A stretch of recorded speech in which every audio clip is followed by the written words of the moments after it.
Bismillahirrahmanirrahim. Assalamualaikum warahmatullahi wabarakatuh.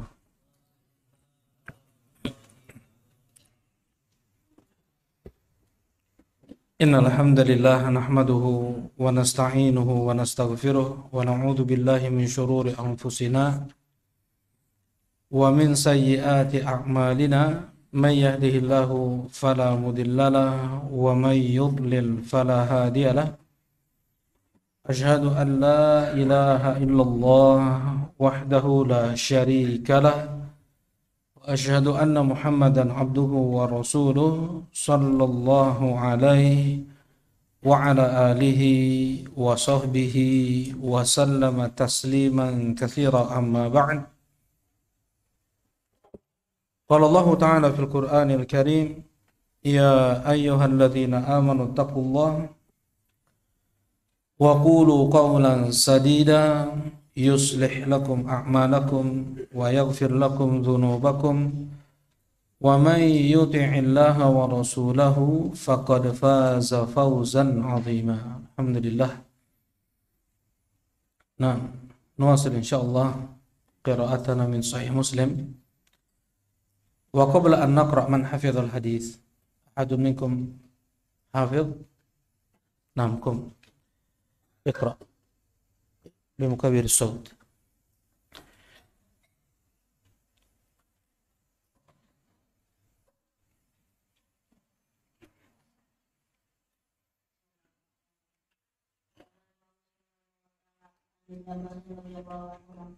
قال لا تعيب على من صام ولا من أفطر.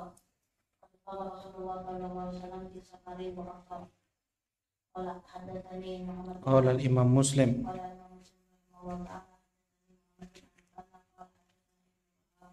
يعني ابن عبد المجيد قال حدثنا جابر عن أبيه عن جابر بن عبد الله رضي الله عنهما أن رسول الله صلى الله عليه وسلم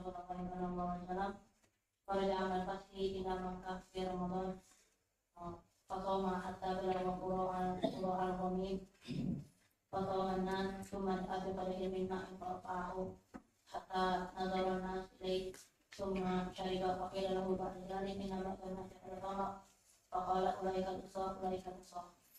جزاكم الله خيرا. آخر من حفظ يرفع يده. لا أحد.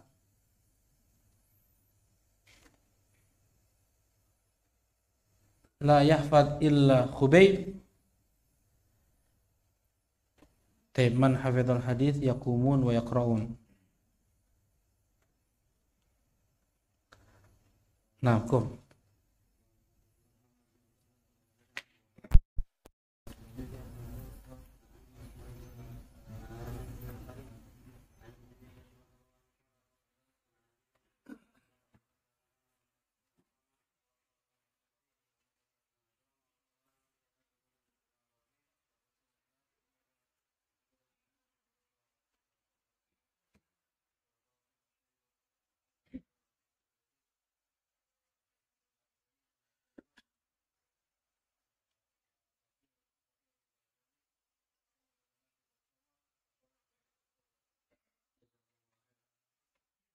Jazakumullahu khairan barakallahu fikum. Nafa'allahu bihifdzikum al-islam wal muslimin. Allahumma amin ya. Nah, insyaallah pekan depan mulai lagi hafalan hadis sahih Muslimnya ya. Untuk Usto 1 sampai Ulia 3. Dan para ikhwah juga, para aba, hafizakumullahu ta'ala. Baik.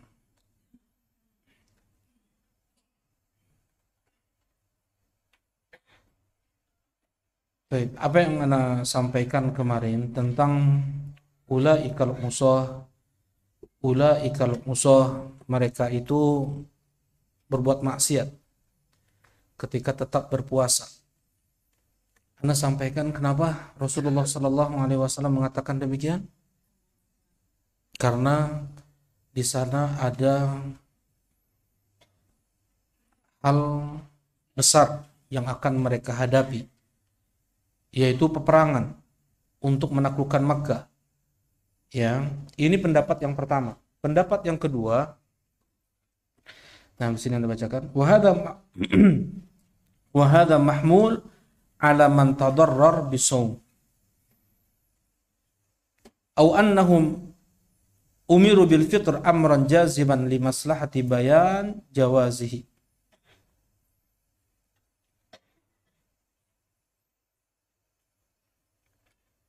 Fa khalaful wajib. Nah, yang pertama, karena puasanya mereka membuat madarat kembali kepada mereka, dan sudah dibahas apabila seseorang berpuasa sampai puasa tersebut mendatangkan madarat kepada dia ketika dia safar atau sakit. Nah, yang seperti ini dia tidak boleh untuk berpuasa. Karena itulah Rasulullah mengatakan ulaikumul usah. Ini pendapat yang pertama.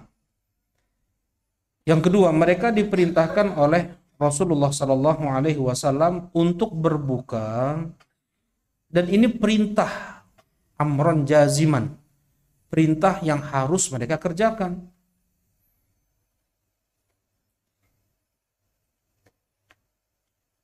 Ya, limaslahati bayan jawazih. Ya, karena untuk maslahat. Dan wallahu alam, karena pula mereka akan memasuki Makkah. Ya, tidak berapa lama lagi mereka akan memasuki Makkah. Bisa terjadi peperangan. Dan mereka para sahabat menyelisihi perintah Nabi tersebut. Karena itu Rasulullah SAW mengatakan ulaikumul usah.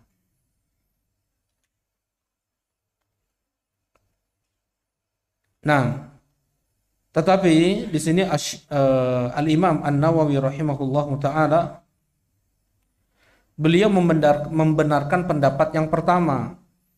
Safar Rasulullah Sallallahu Alaihi Wasallam dari Madinah ke Makkah untuk Fatu Makkah itu karena safar di hari-hari tersebut sangat melelahkan, membuat mereka kepayahan.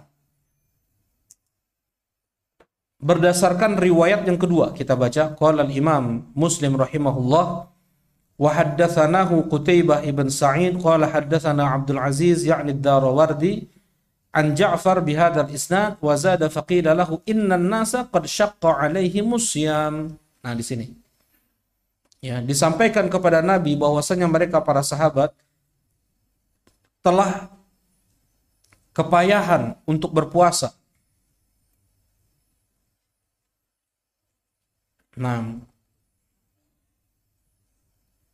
wa inna ma yanzuruna fima fa'alta, dan mereka para sahabat sedang menunggu apa yang engkau buat, apa yang engkau lakukan ya Rasulullah. Kalau engkau berbuka, mereka akan berbuka. Fada'a biqadahin min ma ba'dal 'asr. Kemudian Rasulullah sallallahu alaihi wasallam minta untuk didatangkan bejana berisikan air, ya, mangkuk berisikan air, yang itu setelah waktu asar. Tidak lama lagi mereka akan mendapatkan maghrib sebenarnya.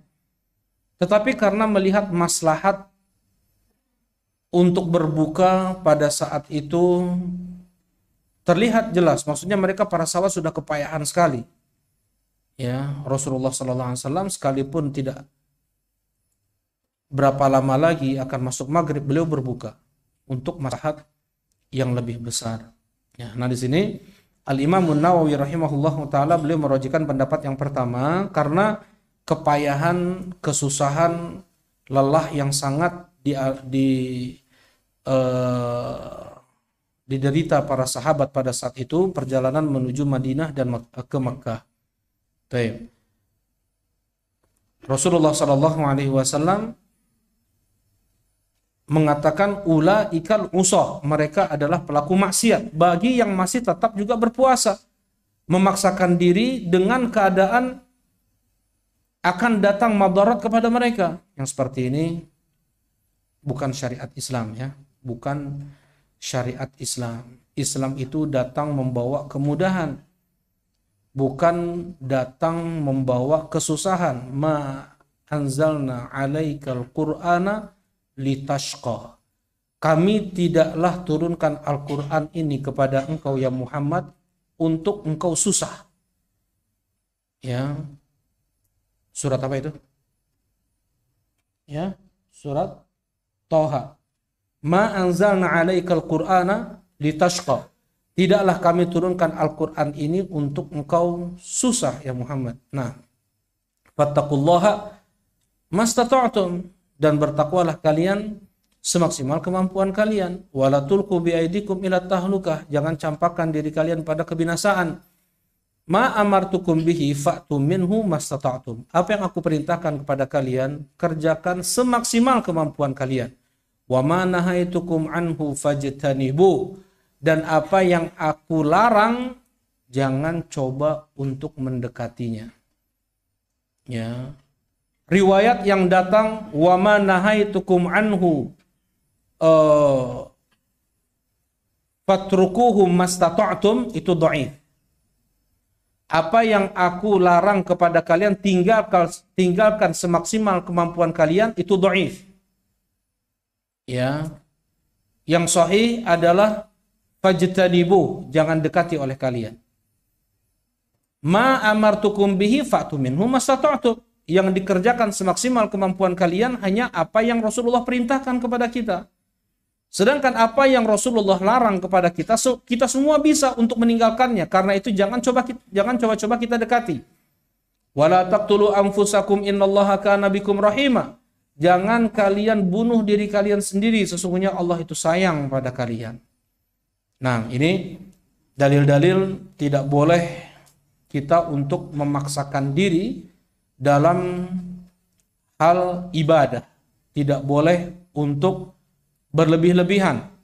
Ya, sholat malam, sholat tahajud misalnya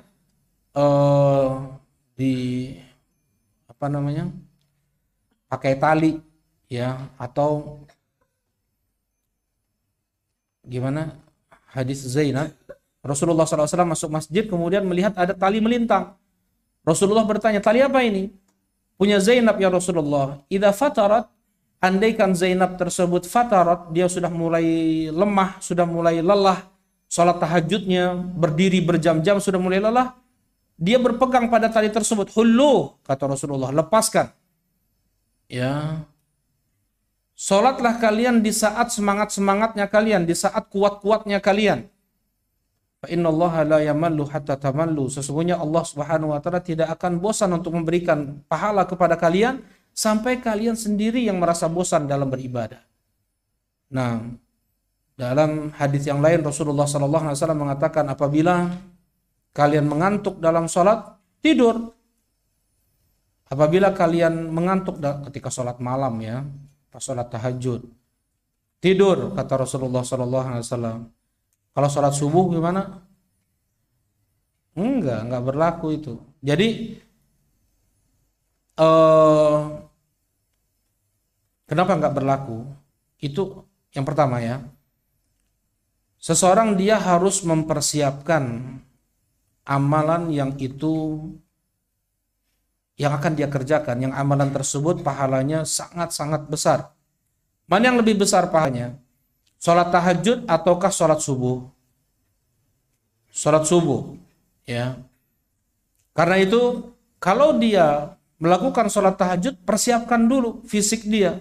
Tidur di awal malam, kemudian dia sholat tahajud udah segar. Sebelum beberapa saat sebelum subuh, dia tidur lagi sebentar untuk mengembalikan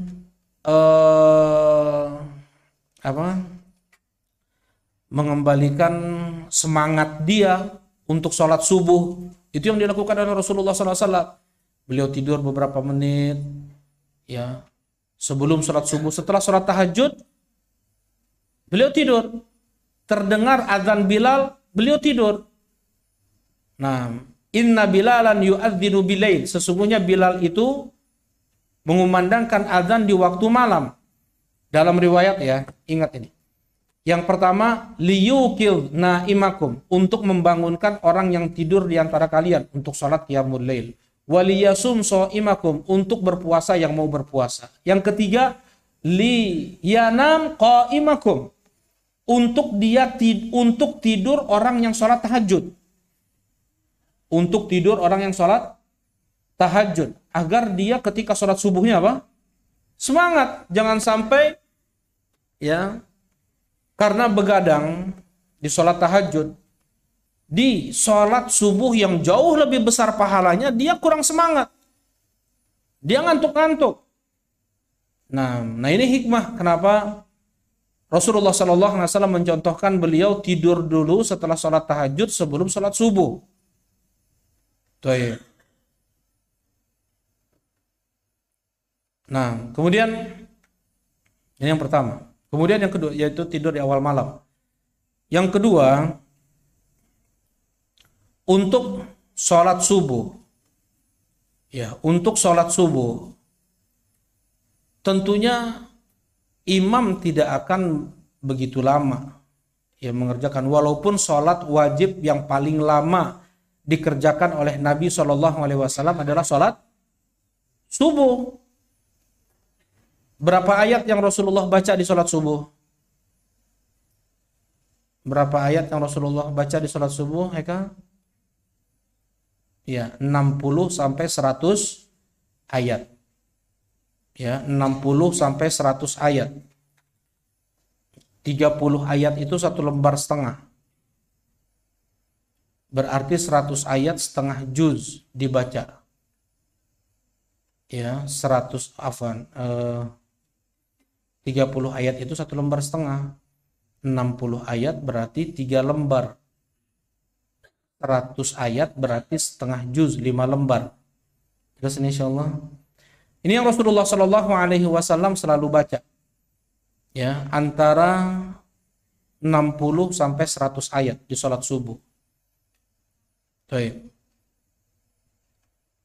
Yang terkadang Rasulullah SAW beliau sholat subuh hanya membaca surat Az-Zalzalah di 2 rakaat.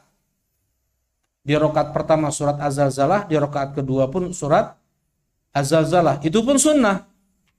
Datang dari Nabi SAW, sesekali beliau kerjakan itu. Jelas ini? Di rakaat pertama apa? Surat Az-Zalzalah, di rakaat kedua surat Az-Zalzalah. Jadi pendek. Ya, untuk sholat fardu terbaik dalam hitungan pekan. Itu sholat apa dan hari apa, Azami? Sholat terbaik, sholat fardu terbaik. Nah, ya Ibrahim. Sholat subuh di hari Jumat. Apa yang Rasulullah baca? Surat As-Sajdah di rakaat pertama sempurna dari awal sampai akhir. Kemudian di rakaat keduanya surat Al-Insan dari awal sampai akhir juga. Itu sunnahnya. Nah, sholat fardu terbaik yang Rasulullah kerjakan itu pun tidak sampai 60 ayat berarti. Ya, surat As-Sajdah saja 30 ayat, 1 lembar setengah. Nah, jadi untuk sholat subuh nggak bisa kita pakai dalil kalau ngantuk tidur gitu ya. Enggak. Dia harus berusaha. Dan mereka para imam ayyukum amman nasa falyukhaffif. Siapa di antara kalian yang mengimami jamaah maka peringanlah. Fa inna min waraihimud dha'if wal kabir wal marid wa dzal hajah, karena di belakang kalian itu ada orang yang lemah, sedang kelelahan, ya, sedang sakit, sedang ada keperluan, orang tua. Baik. Ini pun dalil juga, orang sakit boleh juga ke masjid nih. Ya. Fa inna min waraihimul kabir wad dha'if wal marid wa dzal hajah. Rasulullah SAW beliau dalam keadaan sakit minta dipapah oleh Ali bin Abi Thalib dan Abbas bin Abdul Muthalib ke masjid sholat berjamaah. Kata Abdullah bin Mas'ud, kami benar-benar mengetahui orang munafik itu adalah dia yang tidak sholat berjamaah di masjid. Sampai apabila ada di antara kami yang sakit, minta dipapah oleh 2 orang untuk bisa sholat berjamaah di masjid. Ya. Nah, sebenarnya dia mendapatkan uzur untuk sholat di rumah.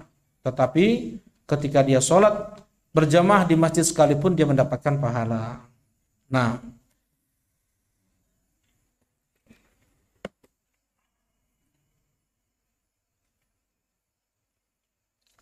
Rasulullah Shallallahu Alaihi Wasallam pula mewasiatkan kepada dai beliau Abu Musa al-Ash'ari dan siapa ya? Satu lagi yang Rasulullah Shallallahu Alaihi Wasallam utus ke negeri Yaman.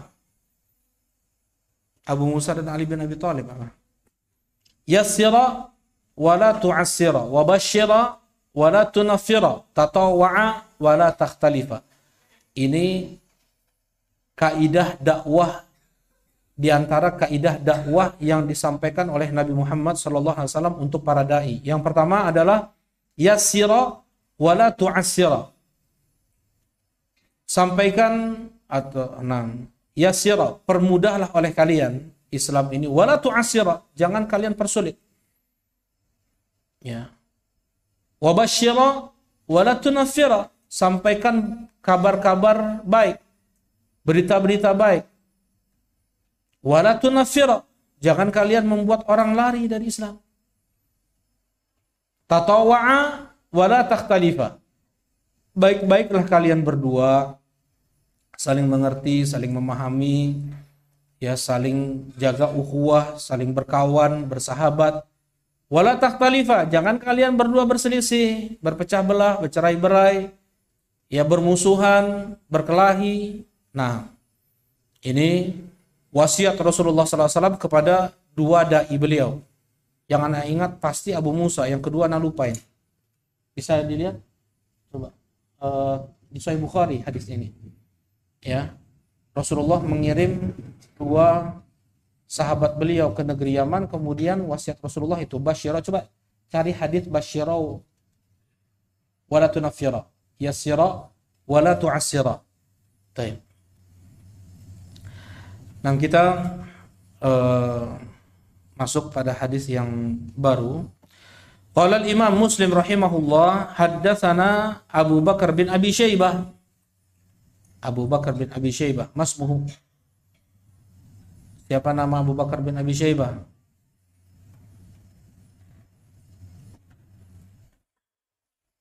Siapa nama Abu Bakar bin Abi Syaibah? Habib? Siapa yang bisa jawab? Habib. Nah, jazakumullah khair. Abdullah ibn Muhammad ibn Ibrahim ibn Utsman. Abu Syaibah itu adalah Ibrahim ini. Abdullah ibn Muhammad ibn Ibrahim ibn Utsman. Abu Syaibah itu adalah Ibrahim bin Utsman. Ya. Beliau mempunyai saudara 2. Yang satu Utsman namanya, yang satu lagi Qasim. Qasim dhaif, Utsman thiqah. Baik. Qala haddatsana, qala al-Imam Muslim rahimahullahu taala haddatsana Abu Bakar bin Abi Syaibah wa Muhammad ibn Musanna. Muhammad ibn Musanna Abu Musa al-Anazi wa ibnu Bashar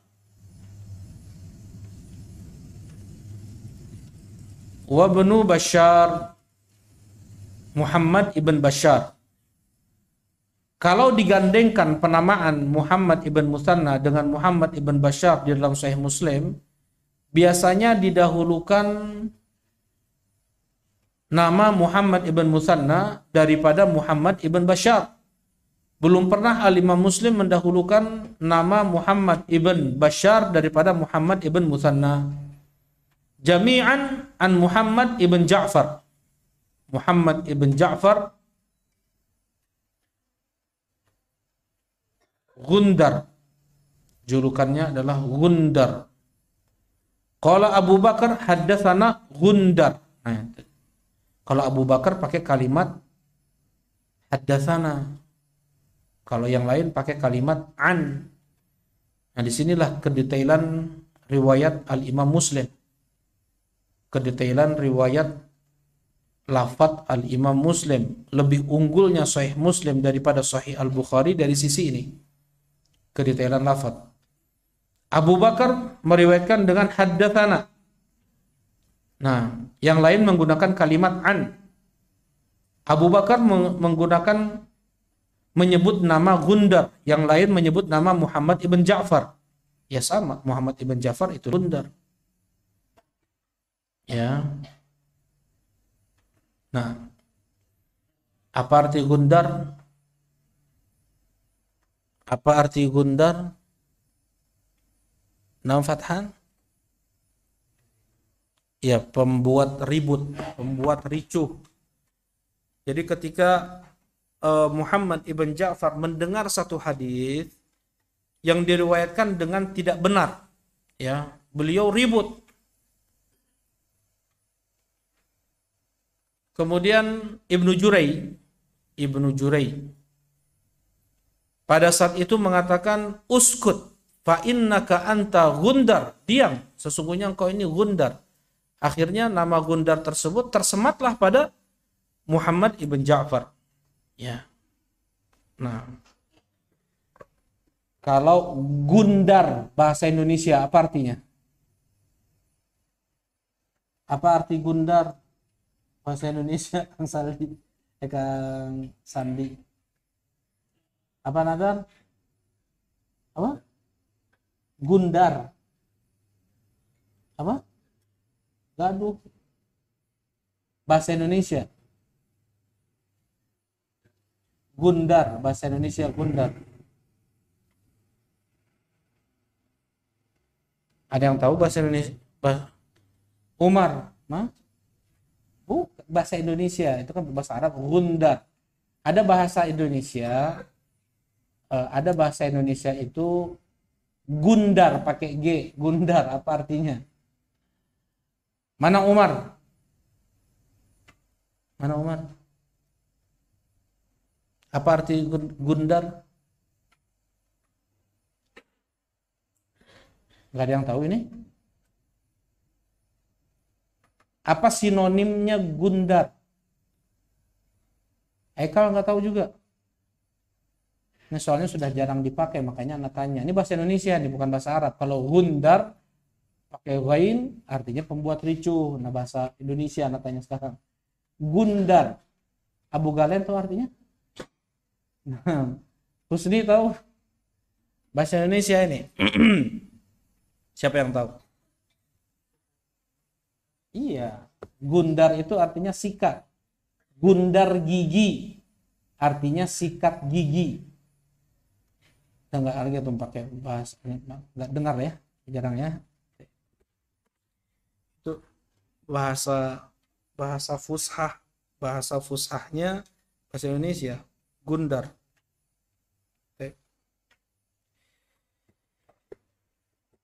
Nah, qala Abu Bakar haddatsana Gundar an Syu'bah ibn Hajjaj Abu Bustam an Muhammad ibn Abdurrahman ibn Sa'ad an Muhammad ibn Amr ibn Hasan an Jabir bin Abdullah radhiyallahu taala anhuma. Jabir bin Abdullah radhiyallahu taala anhuma qala kana Rasulullah sallallahu alaihi wasallam fi safarin. Laisal birru, bukanlah kebaikan itu untuk kalian berpuasa ketika safar. Ya, laisal birru. Dalam riwayat yang lain, laisa minal bir, bukan termasuk dari kebaikan kalian berpuasa ketika safar. Ada juga riwayat yang digunakan oleh ulama nahwu untuk kalimat ini ya. Untuk bahasa akaluni al-baraghith. Oh, bukan akalun al-baraghith, bukan. Jadi pengganti alif dan lam adalah mim. Laisa minambir amsiyamum bim safar. Ya, jadi alif lam itu diganti dengan mim. Alif lam ta'rif diganti dengan mim. Laisa minambir amsiyamum bim safar. Pernah dengar untuk itu? Nah, tetapi riwayat ini dinisbatkan kepada Nabi SAW, mengucapkannya itu dhaif. Hadis Rasulullah mengatakan demikian itu dhaif. Yang sahih seperti ini, tetap menggunakan alif dan lam. Laisa minal bir asyam antasumu fi safar. Di sini riwayatnya, bukan termasuk dari kebaikan kalian berpuasa ketika safar. Dengan hadis ini dan hadis yang sebelumnya, ahlu zahir, ulama zahiriyah mengatakan tidak sah seseorang berpuasa ketika safar. Rasulullah menghukuminya pelaku maksiat, Rasulullah mengatakan bukan termasuk kebaikan, berarti apa? Enggak sah sudah, karena sudah cacat ibadahnya. Nah, tetapi sebagaimana telah dibahas bahwasanya berpuasa ketika safar tergantung keadaan orang tersebut. Andaikan tidak memadaratkan dia, maka tidak mengapa dia berpuasa. Andaikan memadaratkan, maka wajib dia untuk berbuka. Nah, yang menjadi khilaf adalah apa yang paling atau mana yang lebih afdal ketika safar tersebut tidak melelahkan. Apakah dia berpuasa atau berbuka?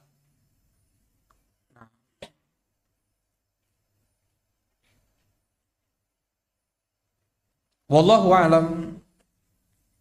Dijawab oleh Asy-Syaikh Abdurrahman ibn Umar Al-Adani rahimahullahu taala, andaikan dia orang yang mudah untuk puasa sunnah, mudah untuk mengqadha, maka yang paling afdal adalah dia berbuka untuk mengambil rukhsah yang Allah berikan untuknya. Tetapi apabila dia seorang yang jarang puasa sunnah, sulit dia untuk mengqadha puasa Ramadan yang dia tinggalkan ketika safar yang tidak melelahkan tersebut, maka yang lebih afdal bagi dia adalah tetap dia berpuasa. Karena Rasulullah pun, beliau datang dalil banyak beliau berpuasa ketika safar. Ya, terlebih safar tersebut tidak melelahkan. Nah, di sini ada tambahan riwayat ya, kita baca hadisnya. Qala al-Imam Muslim rahimahullahu taala wa haddatsana Ahmad ibn Utsman An-Naufali qala haddatsana Abu Dawud qala haddatsana Syu'bah bihadzal isnad bihadzal isnad nahwa wa zada qala Syu'bah wa qad wa kana yablughuni an Yahya bin Abi Katsir annahu kana yazidu fi hadzal hadits wa fi hadzal isnad annahu qala alaikum bi rukhsatillahi alladhi rakhasa lakum qala falamma sa'altuhu lam yahfadhu. Nah, sebagian perawi hadis ada yang menambahkan kalimat alaikum bi rukhsatillahi alladhi rakhasa lakum. Hendaknya kalian mengambil keringanan yang Allah berikan kepada kalian. Itu kata Rasulullah SAW. Tambahan dari hadis yang di atas. Ya, hendaknya kalian mengambil keringanan yang Allah berikan kepada kalian.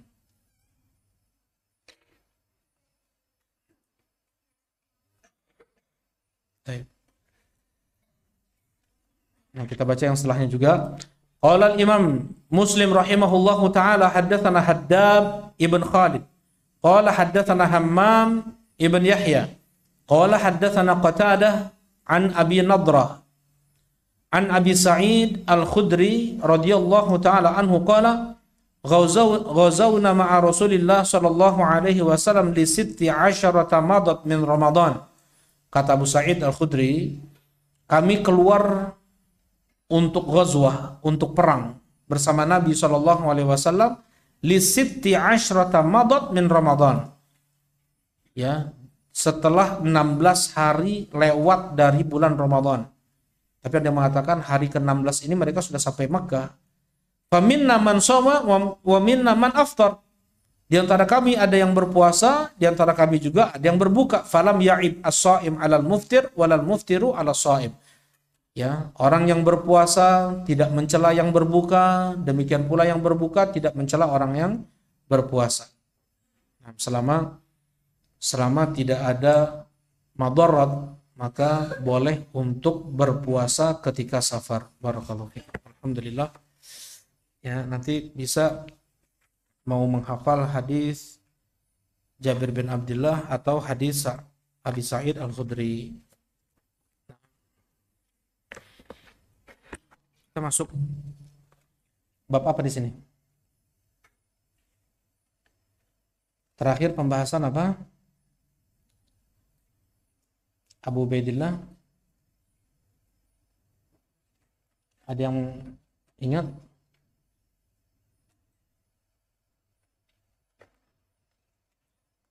Ada yang ingat? Fikri?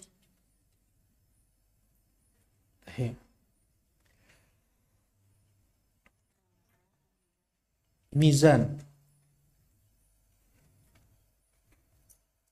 wa adzabul qabr, al-haud wal mizan. Nah, khair insyaallah. Jazakallah khair, Habib. Kita baca Kutaib atau kitab kecil yang ditulis oleh Ibn Abi Hatim Ar-Razi, yaitu tentang aqidah Ahlus Sunnah wal Jamaah. Taib. Wal haudul mukramu bihi nabiyuna sallallahu alaihi wasallam haq. Taib. Wasyafa'atu haq. Dan haud yang Allah Subhanahu wa taala berikan kepada Nabi sallallahu alaihi wasallam di padang mahsyar nanti adalah hak. Dan ini akidah Ahlussunnah wal Jamaah. Siapa yang menyelisih Ahlussunnah dalam permasalahan ini? Al-Mu'tazilah.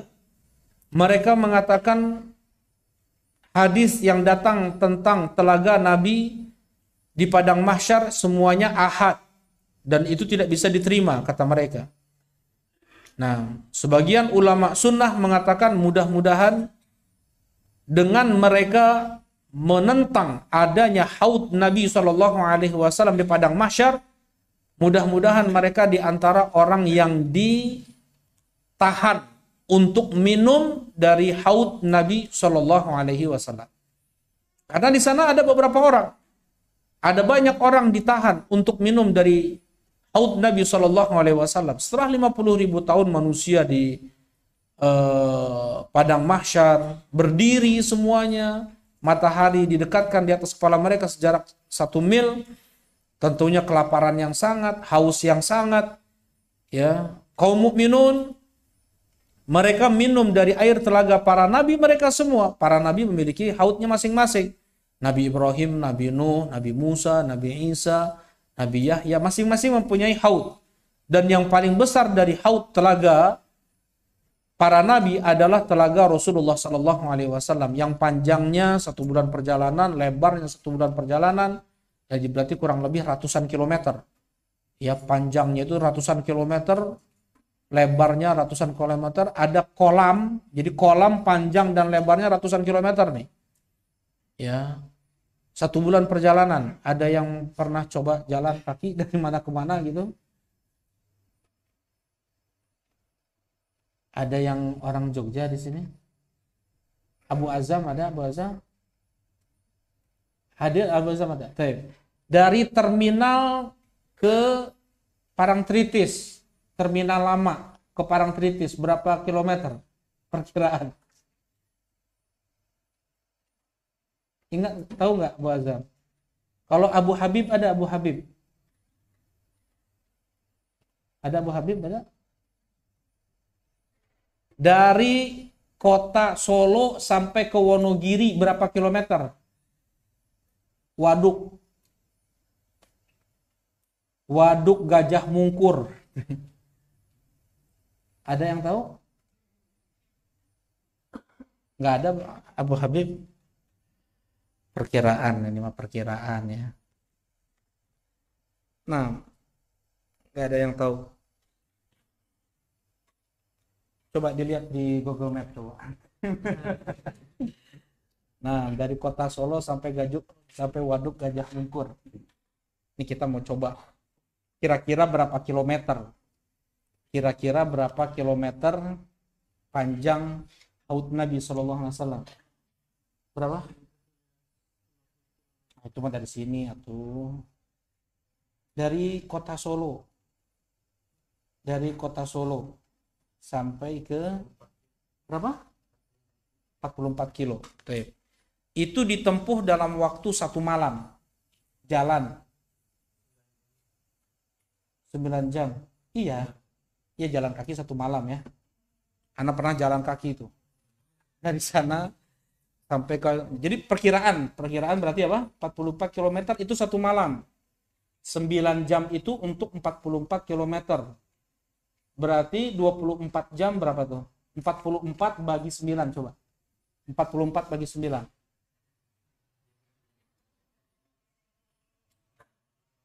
4,8 kali 24.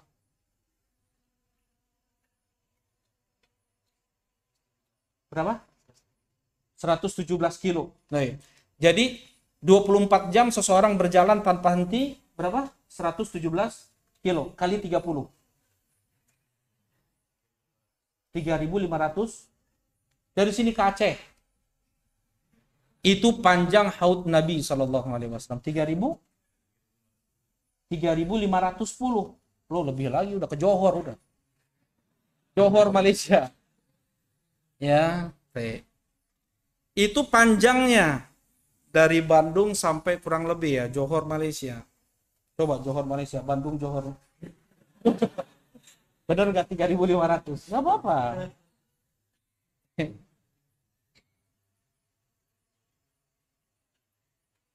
Benar nggak? Baik.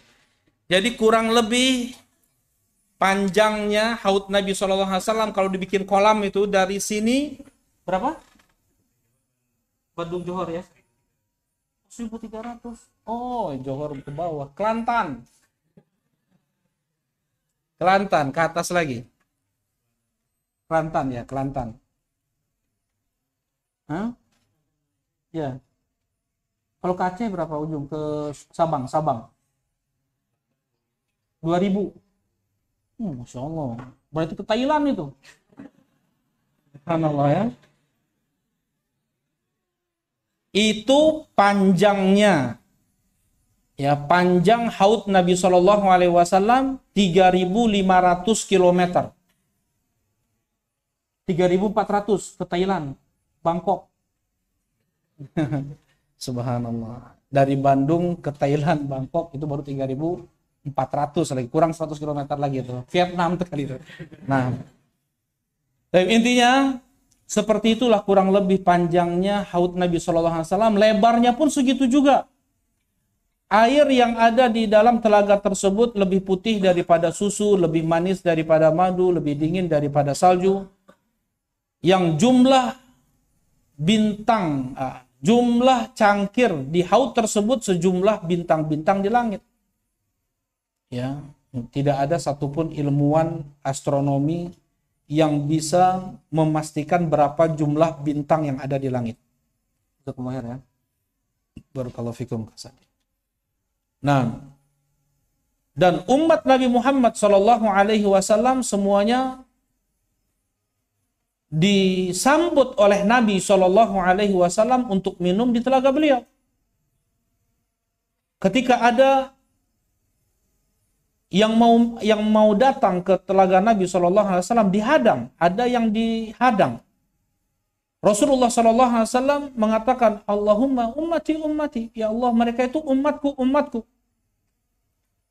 Kemudian ada suara mengatakan, innaka la tadri ma ahdatsu ba'da. Engkau ya Muhammad tidak tahu apa yang sudah mereka perbuat setelahmu.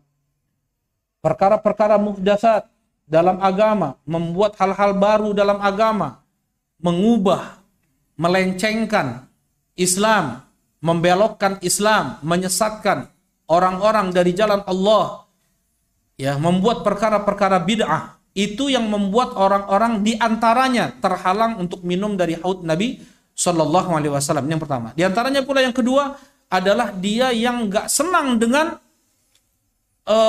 kebijakan-kebijakan pemerintah. Ya, dia yang tidak bisa bersabar dengan pemerintah. Rasulullah Shallallahu Alaihi Wasallam menyamakan sebenarnya perintah untuk sholat, puasa, sodakoh, dan juga taat kepada pemimpin. Untuk sholat orang bisa banyak, puasa bisa, zakat bisa, sodakoh bisa. Tapi kalau untuk taat kepada pemimpin, banyak orang yang berguguran di sini. Ya. Padahal di hadis yang sama perintah dari Nabi SAW untuk sholat dan untuk sabar terhadap pemimpin. Ya, dan ini adalah akidah Ahlussunnah wal Jamaah untuk mendengar dan patuh kepada pemimpin, dan kita patuh menaati pemimpin dalam hal yang baik. Misalnya menyuruh pada hal yang mungkar, tidak boleh kita taati. Hanya itu saja yang tidak kita taati. Bukan artinya ketika pemerintah menyuruh pada yang mungkar, kita harus langsung memberontak. Tidak seperti itu Ahlussunnah wal Jamaah. Tapi untuk hal yang mungkar itu saja tidak kita taati mereka, pemerintah. Karena Rasulullah SAW mengatakan innamat ta'atu fil ma'ruf, sesungguhnya ketaatan itu hanya pada yang ma'ruf saja. Ya, la ta'ata fi makhlukin fi maksiati khaliq, tidak ada ketaatan kepada makhluk di saat itu memaksiati Allah Subhanahu wa taala. Nah, ya. Nah di sini kata Anas bin Malik, sampai kapan kami bersabar? Satakunu alaikum atharah. Kalian akan mendapatkan atharah. Apa itu atharah? Hak-hak kalian diambil oleh pemerintah. Hak-hak kalian diambil oleh pemerintah. Tuh. Apa yang harus kami lakukan ya Rasulullah? Tasbiru. Kalian bersabar. Sampai kapan ya Rasulullah?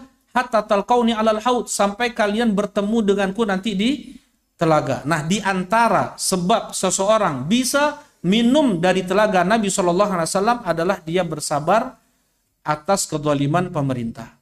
Jelas ini? Yang pertama, dia harus berada di atas sunnah Nabi, harus berada di jalur Al-Quran dan sunnah menurut pemahaman para salafus soleh. Kemudian dia di antaranya juga dia harus bersabar dengan apapun yang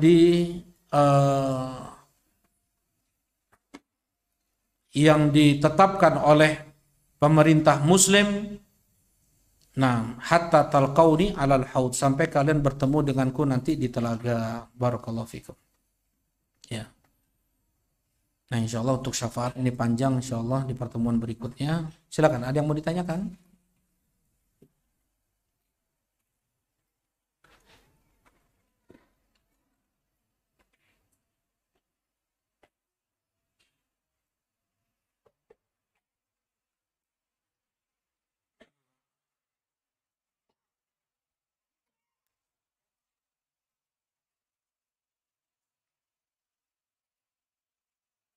Afan Ustadz, siapa itu Asy-Syaikh Ali Hasan Al-Halabi? Beliau rahimahullah ta'ala sudah wafat ketika Covid ya, ketika musim Covid tahun lalu. Beliau murid dari Asy-Syaikh Al-Albani rahimahullah ta'ala. Ya. Beliau dan juga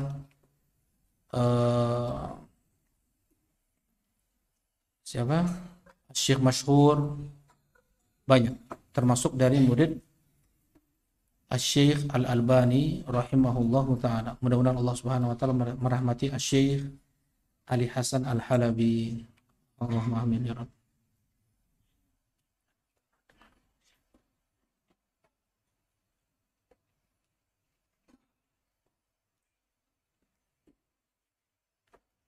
Seperti apa batas minimal seorang yang sakit boleh sholat di rumah apabila ada masyaqqah? Kalau dia terasa berat untuk sholat di masjid, ya boleh dia sholat di rumah.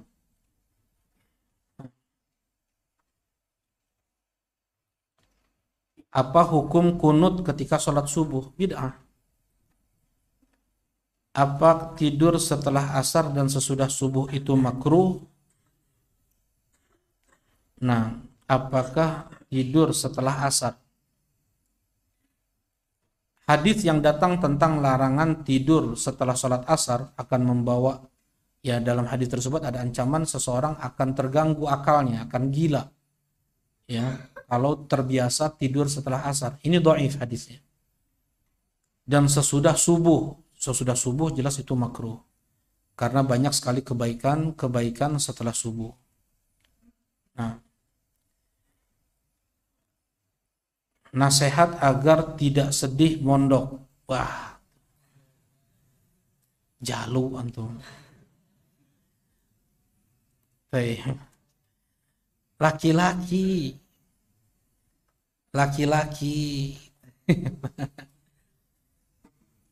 Kalau putri boleh lah. Ini mah laki-laki. Baik. Laki-laki ada yang sedih. Ada. Kalau putri bisa jadilah. Nah, kalau putra ada juga ya. Ada juga ya. Jangan kayak putri ya.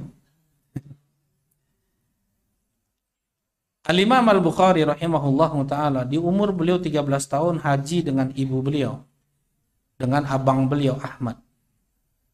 Kemudian Al-Imam Al-Bukhari rahimahullahu ta'ala sendiri yang berkata, wahai bunda,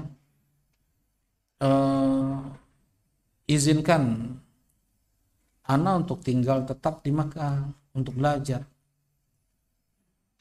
Biar bunda dengan abangnya yang pulang. Ini Imam Bukhari sendiri, beliau yang apa? Yang semangat kuat untuk thalabul ilm. Meninggalkan orang tua sendirian. Dulu enggak. Mana fasilitas dulu, enggak ada pondok dulu. Makan cari sendiri untuk bisa belajar, tidur cari tempat sendiri. Nggak ada fasilitas, tidak ada tempat yang memudahkan mereka untuk belajar ilmu agama. Ya, di zaman Nabi SAW nggak ada pondok. Ada pondok di zaman Nabi? Di zaman tabi'in, nggak ada pondok di zaman Nabi. Pondok dibuat untuk memudahkan kaum muslimin fokus untuk belajar ilmu agama. Jadi mereka cari tempat untuk tidur, mereka cari makan, ya. Mereka cari tempat penginapan. Abu Hatim dan Ibn Abi Hatim yang kita baca kitabnya tadi, mereka berdua anak dengan ayah pergi ke satu negeri untuk mengambil hadis di ulama negeri tersebut. Terus setiap hari, siang, pagi sampai siang mereka habiskan waktu untuk belajar, untuk mengambil hadis sampai sore. Kemudian malam harinya mereka mencocokkan nih. Sang ayah mencocokkan tulisannya dengan sang anak. Benar nggak tulisannya? Sama nggak tulisan kita nih? Terus seperti itu. Suatu waktu gurunya sakit. Akhirnya mereka ke pasar. Yuk kita ke pasar, mungkin ada yang bisa kita beli makan. Oh, tuh ada ikan. Kita beli ikan. Ya, dibeli ikan. Sampai di rumah datang kabar, ada ustadznya datang, ada syekhnya datang. Langsung mereka tinggalkan saja ikan seperti itu, nggak jadi dimasak. Mereka lebih mendahulukan mengambil hadis. Ikan nggak dimasukkan ke dalam freezer, ya nggak ada freezer dulu juga.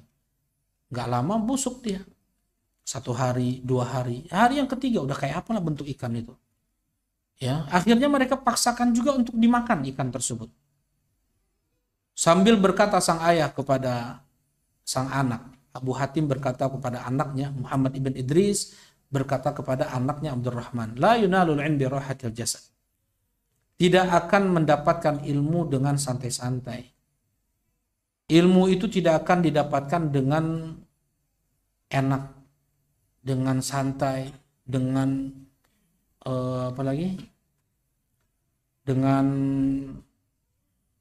dengan senang-senang, dengan main-main. Enggak. Dengan kesusahan, mungkin ada sedih. Imam Bukhari enggak rindu sama uminya dia. Rindu. Ya. Tetapi memang ada yang lebih besar daripada itu yang mau dia kejar. Dan sang ibu pun mengharapkan itu ada pada anaknya. Ada yang lebih besar daripada itu semua. Al-ilm. Ilmu. Yarfa'illahu alladhina amanu minkum walladhina utul ilma darajat. Muslim presiden, Muslim raja, Muslim pengusaha, Muslim dia membuat masjid sana sini, orang kaya raya. Lebih afdal lagi muslim alim. Jelas itu. Fadlul alim alal abid kafadlil qamar ala sairil kawakib. Keutamaan orang yang tahu ilmu agama dengan orang yang ahli ibadah, apalagi yang punya jabatan atau harta nih. Ya. Keutamaan seorang alim dibanding orang yang suka sholat tahajud, orang baca Quran, orang yang suka zikir, seperti keutamaan sinar bulan purnama daripada sinar bintang-bintang kecil yang ada di langit. Kemudian Rasulullah mengatakan lagi, fadlul alim alal abid kafadli ala man adna. Keutamaan seorang alim dibandingkan orang yang ahli ibadah, lihat ibadahnya nih, dia semangat untuk puasa terus, sholat terus, tahajud terus. Keutamaan orang yang berilmu dari orang yang giat beribadah seperti keutamaan aku dari yang paling bawah dariku. Antara Rasulullah dengan orang yang paling bawahnya. Seperti itu keutamaan ilmu. Jangankan manusia, anjing saya. Ketika dia diberi ilmu dimuliakan oleh Allah Subhanahu wa taala. Bagaimana itu? Hasil tangkapannya menjadi apa? Halal. Al-kalb al-mu'allamah. Allah sebut di surat Al-Maidah. Hewan, binatang, bahkan air liurnya adalah najis ketika dia menangkap hewan buruan. Maka hasil tangkapannya halal. Sekalipun dia hewan buruan tersebut mati di dipeluk sama dia. Dipeluk lagi. Dia apa anjing tadi apa ini? Kan terkadang nunggu tuannya, dia nunggu tuannya, dapat dia kelinci dipegang terus karena beban tubuh berat anjing ini sampai mati kelinci itu. Tetap halal. Ya. Kalau di sana ada anjing-anjing lain yang tidak ada ilmunya, haram. Gak boleh dimakan itu. Baik. Banyak sekali keutamaan ilmu daripada ibadah. Daripada ibadah, apalagi dunia. Nah, jadi ada yang dikejar. Ada yang lebih besar daripada rindunya seorang anak pada orang tua. Ada yang diharapkan oleh orang tua lebih besar jauh daripada rindu mereka kepada anak-anak mereka. Jelas ini insyaallah. Ya. Ilmu yang membuat seseorang itu lebih tinggi daripada yang lainnya. Khairukum man ta'allamal Qur'ana wa 'allama. Sebaik-baik kalian adalah yang mempelajari Al-Qur'an dan yang mengajarkannya. Afdalukum man ta'allamal Qur'ana wa 'allama. Seutama-utama kalian adalah yang mempelajari Al-Qur'an dan yang mengajarkannya. Ya. Seorang ibu yang diberi taufik oleh Allah. Seorang ayah yang diberi taufik oleh Allah ketika melepas anaknya untuk belajar ilmu agama di saat mereka sedang apa? Cinta-cintanya kepada si anak tersebut. Sedang senang-senangnya terhadap anak tersebut. Mereka ingin melawan cinta mereka kepada anak yang jangan sampai melebihi cinta mereka kepada Allah Subhanahu wa taala. Nabiullah Ibrahim alaihi salatu wassalam diperintahkan oleh Allah untuk menyembelih sang putra. Setelah tua Nabi Ibrahim gak punya anak, anak yang diidam-idamkan setelah 10-an tahun lahir juga. Nabiullah Ismail alaihi wasallam setelah di saat sedang senang-senangnya disuruh dibunuh. Disuruh disembelih sang anak. Allah ingin melihat kecintaan Nabi Ibrahim kepada Allah apakah lebih daripada kecintaannya kepada sang anak yaitu Ismail. Dites, diuji. Dan gak ada bandingannya itu dengan apa yang dilakukan oleh orang tua kita kepada kita. Ya. Berat orang tua kita melepas kita untuk belajar ilmu agama. Sebagaimana kita pun tidak mau lepas dari orang tua kita. Ya. Tetapi ingat, surga Allah itu hanya dimasuki dengan ilmu agama. Iman yang benar itu hanya bisa diraih dengan ilmu agama. Amal soleh itu hanya bisa diwujudkan dengan ilmu agama. Kunci pembuka pintu surga. Fardu ain belajar ilmu agama itu. Banyak dari lisan mereka, anak sendiri dengar. Anak nggak ingin anak-anak seperti anak ya. Ustaz, anak nggak ingin anak-anak seperti anak. Ya, mungkin kami sudah berumur, ya orang tua kami dulu nggak mengarahkan kami untuk belajar ilmu agama. Allah baru beri hidayah kepada kami. Ini pun setelah kami udah sepuh lagi.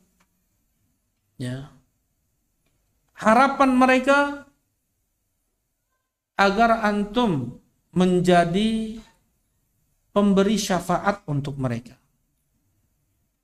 Baik.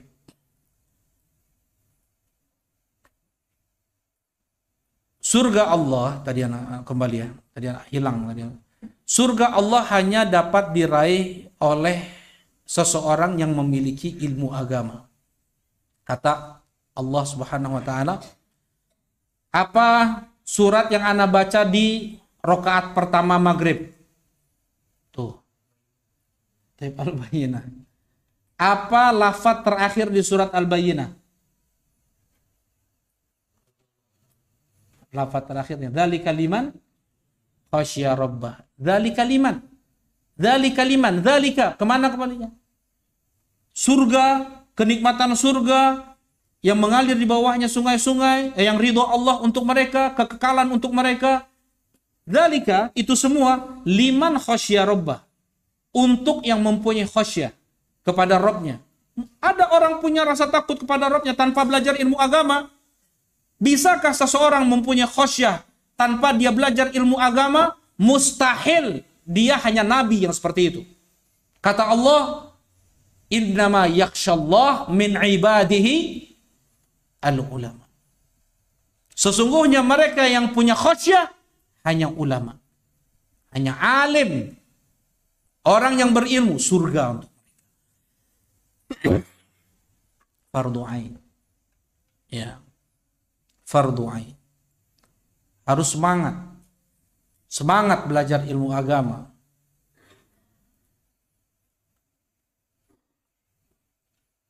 Afdalul a'mal ba'dal wajibat. Amalan yang paling utama setelah amalan-amalan wajib adalah belajar ilmu agama ini.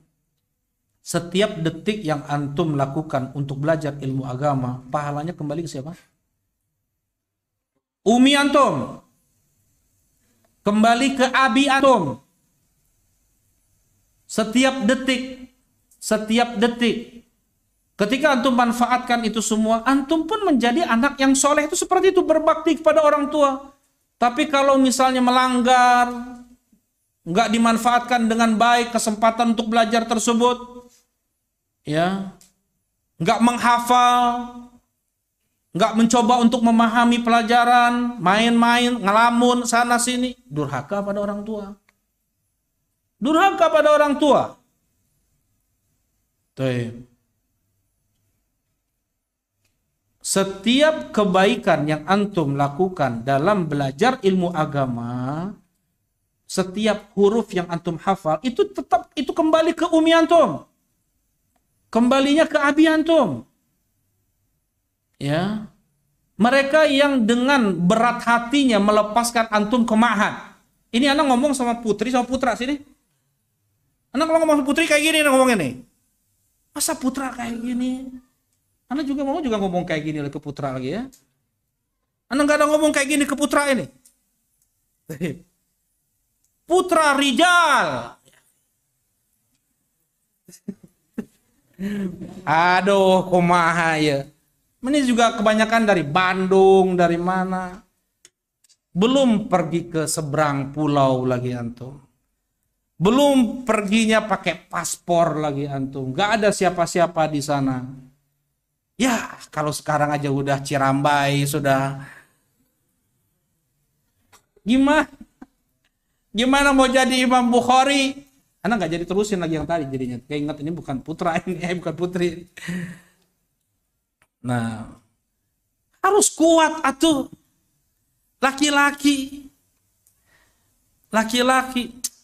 rijal, ya. Rasulullah Shallallahu Alaihi Wasallam, coba bagaimana beliau, Allah ingin membentuk jiwa Rasulullah Shallallahu Alaihi Wasallam. Rasulullah Shallallahu Alaihi Wasallam beliau nabi yang paling banyak derita, yang paling banyak bala Allah timpakan. Asyaddun nasi balaan al-anbiya. Tapi bagaimana Rasulullah SAW bisa menanggung itu semua? Bagaimana Rasulullah beliau tidak stres, tidak tertekan, dibully, dihujat, dicaci, ya beliau sampai diusir dari kampungnya, beliau nggak sampai stres. Rasulullah lahir dalam keadaan yatim, jelas ini.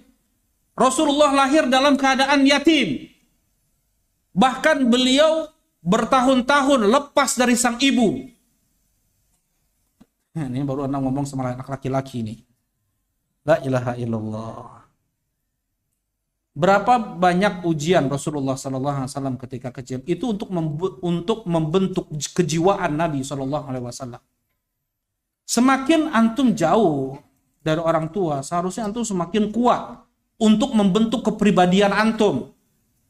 Akan banyak masalah di luaran sana, akan banyak hujatan, akan banyak celaan, akan banyak perjuangan untuk melanjutkan dakwah Nabi Muhammad Sallallahu Alaihi Wasallam. Kalau untuk hal yang seperti ini nggak bisa, kumaha tuh? Ya, ini nggak ada apa-apanya ini. Baik, ista'in billah, minta pertolongan kepada Allah Subhanahu Wa Taala. Jadilah laki-laki yang tegar, yang kuat, ya. Nah, kalau yang tadi itu yang Anda bilang ke akhwat, ke putri itu tadi yang awal. Kalau antum seperti itulah, ya. Jadilah fitrah antum yang sebenarnya, ya. Jangan cengeng, jangan, harus kuat, harus tegar. Antum dimanapun bisa nih, dimanapun bisa. Ya, ini fasilitas udah luar biasa. Apalagi makan di mahat ini kayak gini, luar biasa enaknya. Coba di mahat-mahat lain. Di mahat-mahat lain. Waduh, kerupuk doang sama nasi. Iya, tempe satu sama nasi. Bihun sama nasi. Udah kayak gitu doang. Baik. Kalau di sini sudah melenoi antum, aduh, apalagi nanti. Nggak ada pertanyaan ini salah nih. Pertanyaan yang salah. Baik, ada yang ditanyakan lain? Kita selesaikan. Subhanakallahumma rabbana wa bihamdika asyhadu an la ilaha illa anta astaghfiruka wa atubu